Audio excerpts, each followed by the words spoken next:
Decirle no a un magnate italiano que te ofrece un cheque en blanco suena locura. Una locura que solo Diego Maradona podría hacer.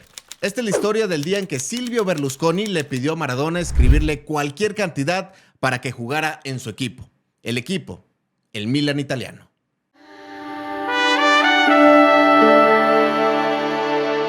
Y es que era un crack. Había maravillado a todos en el Mundial de México en 1986. Hoy con alguna religión. Bueno, sí, la maradoniana. En el 86, el Diego, el 10, el único, brilló en el cielo. La sonrisa de aquel pibe que nació en el Hospital Modesto Internacional de Agudos Evita, en el oeste de Lanús, en Argentina, se mostraba a lo largo de su rostro, mientras cargaba la Copa del Mundo, descansando en los hombros de sus compañeros. Así, el quinto de 8 hijos de doña Tota Franco y el primer varón de aquella pintoresca familia argentina estaba en la cima del mundo. Todos querían a Diego Armando Maradona, al que había vuelto poema el fútbol, al que le apodaban ya el Dios. Tras ganar el Mundial, Diego estaba en la cima del mundo. Todos querían al 10, todos querían la leyenda viviente, pero uno, solo uno, era el dueño del pequeño que de cebollita buscaba un sueño, ese mismo que estaba viviendo. En 1984, los dirigentes del Napoli italiano buscaron bronce y se llevaron oro, en una de las transacciones más extrañas en la historia del fútbol internacional. Para ser sinceros, nadie pensaba que Maradona pudiera irse del Barcelona, el equipo que le dio la oportunidad de llegar a Europa tras haber causado sensación en Argentinos Juniors y en Boca Juniors. De 1982 a 1984, en 2 temporadas, Diego ganó una Copa del Rey, una Liga y también una Supercopa de España. Parecía que los blaugranas tendrían gran historia con Diego Armando Maradona. Parecía que esta historia apenas comenzaba. Y es que no parecía haber algún otro equipo con mejor proyección que el Español. Ante esto, el resto de los clubes en el mundo veían a Maradona inalcanzable. Incluso el Barcelona no recibía ofertas. Su jugador estaba prácticamente blindado. Había un club italiano de la pequeña Napoli que no aspiraba a pelear con los millonarios clubes que pudieran pretender a Diego. Ellos solo se conformaban con verlo jugar un solo día en su ciudad. Por ello, los dirigentes de aquel equipo negociaron un partido amistoso entre Barcelona y Napoli, con Diego como el jugador emblemático en este duelo, sin saber que aquella propuesta sería quizás la más importante de su historia. Barcelona aceptó el trato, pero más adelante especificaron que Maradona no podía viajar por lesión, algo que quitaba el foco por completo a la intención principal de Conrado Ferlaino, que era el presidente entonces del club del Napoli. ¿Recuerdan que inicié esta historia diciendo que Napoli buscó bronce y encontró oro? Pues aquí es donde aquella mina... perdón, se me cayó Diego, boludo. Se me cayó, perdóname, boludo. Pues aquí es donde aquella mina explotó. El presidente italiano de colmillo retorcido indagó la causa, un hombre de la lesión del crack argentino, llevándose por sorpresa la respuesta que esta simplemente no existía. Maradona no estaba del todo cómodo en España y buscaba nuevos horizontes. Y Napoli se interpuso entre esa mirada futura de Diego, de nuestro Diego. Lo presentaron el 5 de julio de 1984. ¡Boludo! El estadio está lleno para ver a Maradona. Se escuchaban en las calles argentinas. Su Dios había abarrotado con 75,000 personas el estadio San Paolo, a más de 11,000 kilómetros de aquella ciudad Lanús, donde Diego nació. Napoli y Maradona comenzaron su historia así y antes de viajar a México 1986 obtuvo la clasificación para la Copa UEFA. El 10 había sentado ya las bases de su nuevo club y tomaría una pausa. Iría por la mencionada Copa Mundial y regresaría a terminar la obra. Así, sencillito.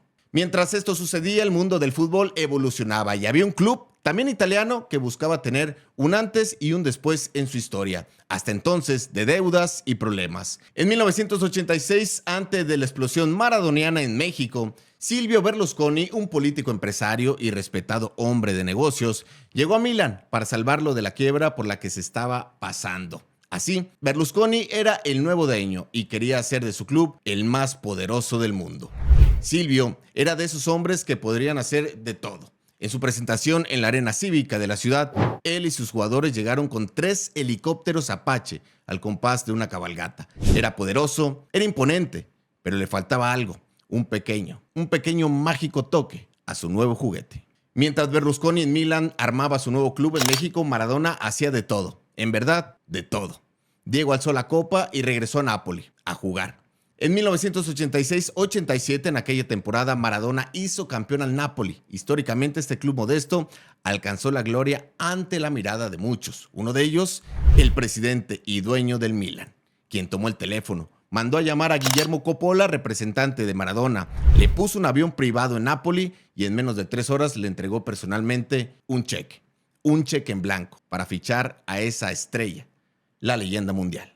Noviembre de 1987, estaba sentado en una oficina situada en la parte sur de una mansión en Milán, el hombre más cercano al mejor jugador del mundo, el de mayor confianza del Diego. Frente a él, detrás de un lujoso escritorio imponente y poderoso, Silvio Berlusconi, con una chequera y una pluma, comenzó firme y soñadoramente la negociación para llevar a Maradona a su equipo. Si Napoli le da 20 millones, yo le doy 40. Si le da 40, yo le doy 80. Acercándole así un cheque en blanco a Coppola, quien también fue seducido para obtener él, si convencía a Diego de llegar a Milán, un departamento en la zona más exclusiva de la ciudad de más de $2 millones y un sueldo millonario. Además también de las comisiones por el fichaje, que era algo inimaginable, algo que en ese tiempo no existía. Maradona tenía todo para explotar futbolísticamente y económicamente también su carrera. Había una negociación. Berlusconi también quería su mina, sin pensar que esta explotaría